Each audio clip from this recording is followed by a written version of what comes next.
Hello বন্ধুরা, তোমরা কেমন আছো? আশা করি ভালো আছো। তো আমি আজকে বানাচ্ছি নতুন একটা রেসিপি বা চাটনি। তো রেসিপি অবশ্যই রেসিপি। তো টমেটো আর ডিমের চাটনি। তো আমি কিভাবে করছি? তো খুবই সহজ আর খেতেও মজার। তো খুবই সহজে করা যায়। আর এটা কিন্তু ভাত, রুটি সব কিছুর সাথেই খাওয়া যাবে। তো আমি করছি কি কি লাগছে। রসুন নিয়েছি একটা, তো কাঁচা লঙ্কা, পেঁয়াজ অবশ্যই লাগছে। তো আর দেখো, প্রথমে আমি এগুলো কেটে নেব ছোট ছোট করে, ছোট ছোট করে কেটে নিই। তারপরে রসুনটা আমি পেস্ট করব না, ছোট ছোট করে কেটে নেব। তো কিছু বাটাবাটির ঝামেলা নেই, সবই কেটে নেব। তো চলো এগুলো রেডি করে নিচ্ছি। তো এখানে আমার সব কিছু কাটা হয়ে গেছে, টমেটো সবই কেটে নিয়েছি, কাঁচা লঙ্কাগুলো চিড়ে নিয়েছি, আর রসুনগুলো ছোট ছোট করে কেটেছি। তো চলো এবারে কি করে করছি দেখতে থাকো।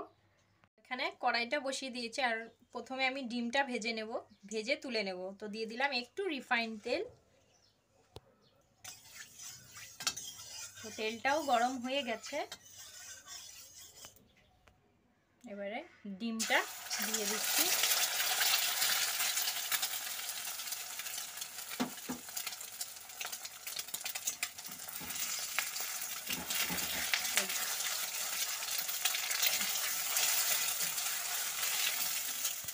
তো ডিমটাকে এভাবে আমি একটু ভেজে নেব, ভেজে তুলে নেব। তো খুবই সহজ এটা চাটনি, টমেটো ডিম টমেটো চাটনি। আর খুব দারুণ লাগে খেতে, রুটির সাথে আরও বেশি ভালো লাগে। আর শীতের দিনে কিন্তু এটা খুব সহজেই করা যায়।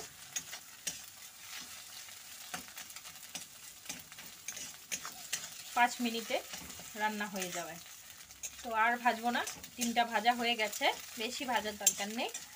তো আমি এবারে এটা নামিয়ে নেব। তো ডিমটা আমার হয়ে গেছে, আমি নামিয়ে নিয়েছি। তো কড়াইতে আবার দিয়ে দিচ্ছি তেল। তো এবারে আমি দিচ্ছি সর্ষের তেল।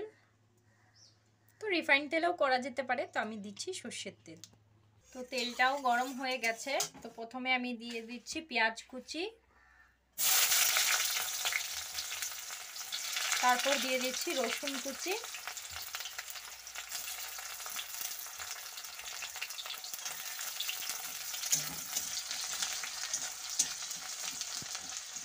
তো পেঁয়াজটা একটু ভাজা হয়ে গেলে তারপর দেব লঙ্কাটা, লঙ্কা চেরা। তো লঙ্কাটা এখন দিলে বেশ ফুটবে, তার জন্য এখন দিচ্ছি না। আর লঙ্কাটা কিন্তু এভাবে ভাজলে কিন্তু বেশ একটা সুন্দর ফ্লেভার আসে, ভালোও লাগে। তো পেঁয়াজটা আমার ভাজা হয়ে গেছে, এবারে আমি দিয়ে দিচ্ছি লঙ্কা।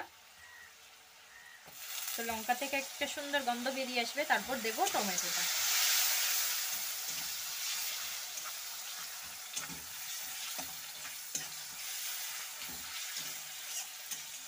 তো এখানে আমার পেঁয়াজ আর লঙ্কাটা কিন্তু ভাজা হয়ে গেছে। তো এবারে আমি দিয়ে দিচ্ছি টমেটো।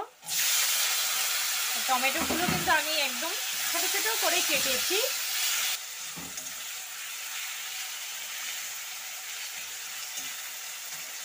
তো এবারে দিয়ে দিচ্ছি নুন স্বাদ মতো। তো এটা কিন্তু বুঝে দিতে হবে, কারণ টমেটোটা মজে গিয়ে একদমই অল্প হয়ে যাবে। তো এবারে আমি একটু ঢাকা দেব, ঢাকা দিয়ে রাখবো।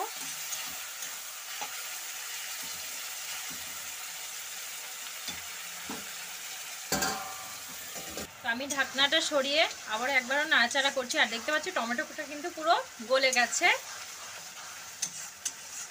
তো এটা রান্না করতে বেশিক্ষণ লাগবে না। তো জলটা একটু শুকিয়ে আসলেই আমি ডিমটা দিয়ে ধনেপাতা কুচি দিয়ে নামিয়ে নেব।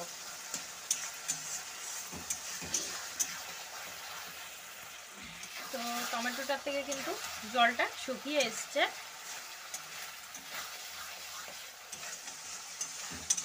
তো এবারে আমি ডিমটা দিয়ে দেব।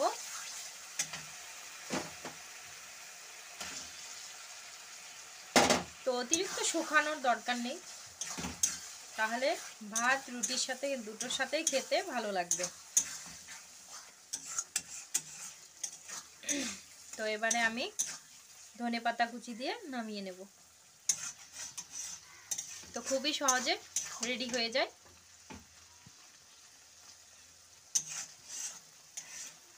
এই ডিম টমেটোর চাটনি।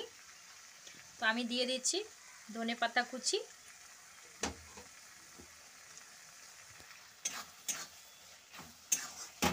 এবারে চুলার আঁচটা আমি বন্ধ করে দিচ্ছি।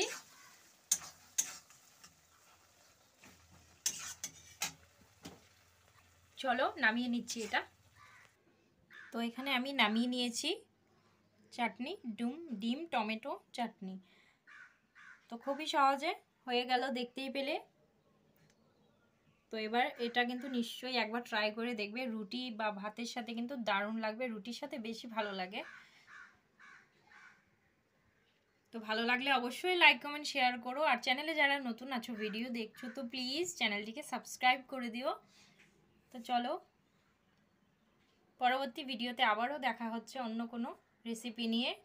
ততক্ষণের জন্য ভালো থাকো, সুস্থ থাকো, টাটা।